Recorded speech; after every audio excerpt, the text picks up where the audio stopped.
flat, flat. Shape the tone, shape the tone. Signal shifts, signal shifts. Add nuance, add nuance. Synthesize information, synthesize information. Welcome back to the deep dive. You know, sometimes you're in a conversation or maybe reading an email, and even though the grammar is perfect, something just feels, well, flat. Mm-hmm. Or maybe a bit disconnected. Exactly. Like the words are there, but the flow, the connection isn't quite landing. Right. So today we're digging into that missing piece. Discourse markers. Ah, yes.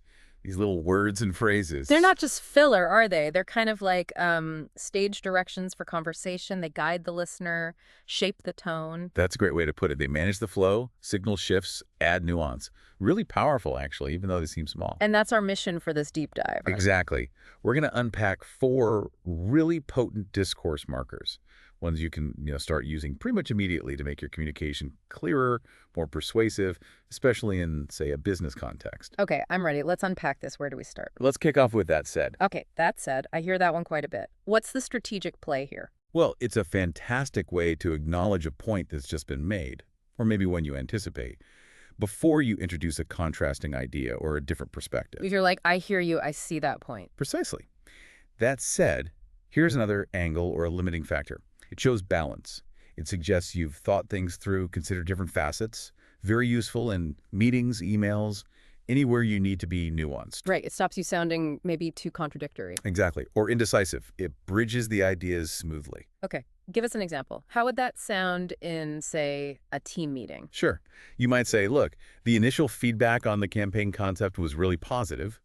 That said, we need to address the concerns about the budget. See? Acknowledgement, then pivot. Or maybe it's a tight deadline. That said, I think we can make it if we prioritize. Perfect. You're showing you understand the challenge, but you're still moving forward with a condition or a different focus. Okay, got it. Balanced perspective. What's next? Next up is, to be fair. Ah, okay. This feels related, but maybe a bit different. More about empathy. You nailed it. To be fair signals you're consciously stepping into someone else's shoes for a moment, or considering extenuating circumstances. It's about acknowledging the other side of the story, even if it doesn't change your main point. So it's a way to show you're reasonable, maybe head off defensiveness? Absolutely. It injects emotional intelligence into the conversation. It shows respect, makes your overall message feel more considered, more mature. Really good for navigating tricky subjects or giving feedback. Yeah, I can see that. It kind of softens things without weakening your point. How about an example for, to be fair? Okay, imagine. He completely missed the deadline on that report. Mm-hmm. To be fair, he had 2 other urgent projects dropped on him last minute. Right. Doesn't excuse it, but explains it. Exactly. Or the presentation wasn't her strongest. To be fair, she was asked to present with only an hour's notice. It adds context and understanding. Makes sense. Okay, Right. That's 2 down. What's number 3? This one sounds fun. Right. Here's the kicker. Huh? Okay, this definitely shifts the energy. What's the deal with this one? It sounds dramatic. It is. And that's the point. You use "here's the kicker" to highlight a surprising, ironic, or really crucial piece of information. It's like a little drum roll before the punchline or the twist. So it's for grabbing attention, making a key point really land. Exactly. Great for storytelling, obviously, but also useful in presentations or even just wrapping up a point with impact. You build up the situation, and then bam, here's the kicker. Okay, I need an example. Think about this. We spent months negotiating the contract, got almost everything we wanted. Here's the kicker. The day we were supposed to sign, the other company got acquired. Oof. Okay, yeah, that lands. That's definitely a kicker. Right. Or he trained for the marathon for a whole year, followed the plan perfectly. Here's the kicker. Yeah. Overslept and missed the start. Wow. Okay, so it flags the unexpected, the crucial twist. Got it. And our final one. Our last one is super practical. To boil it down. Ah, yes. For cutting through the complexity. Precisely. When you've discussed something complex, or there are lots of details floating around, to boil it down is your signal that you're getting to the absolute essence, the core message. So it tells the listener, pay attention. This is the main takeaway. Exactly. It shows strong communication skills. You can synthesize information and deliver the bottom line clearly.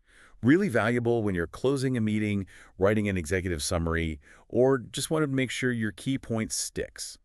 Love that. Essential for busy people. Give us a quick example. Okay, after a long strategy discussion. To boil it down, our success hinges on improving customer retention, Clear. or maybe explaining a new policy. There's a lot of detail in the handbook, but to boil it down, submit all expense reports by the 25th of the month. Simple, direct, nails the key action. That's the idea. Clarity and focus. So these 4 markers, that said, to be fair, here's the kicker. And to boil it down, they're really more than just words, aren't they? Oh, absolutely. They're not just filler, they're strategic tools.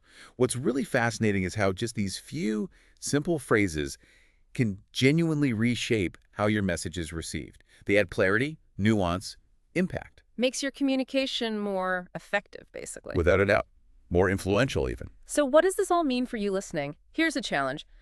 Try one out. Just pick one maybe that's said in an email tomorrow or to boil it down at the end of a meeting. Yeah, just experiment. And notice how it feels, how it maybe changes the conversation, makes your point land differently. Does it feel more natural, more persuasive? It really highlights that the subtle stuff in communication, the how we say things, often matters just as much as the what.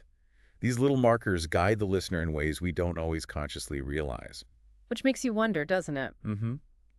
What other small shifts in how we communicate could unlock really big results for you? Something to think about.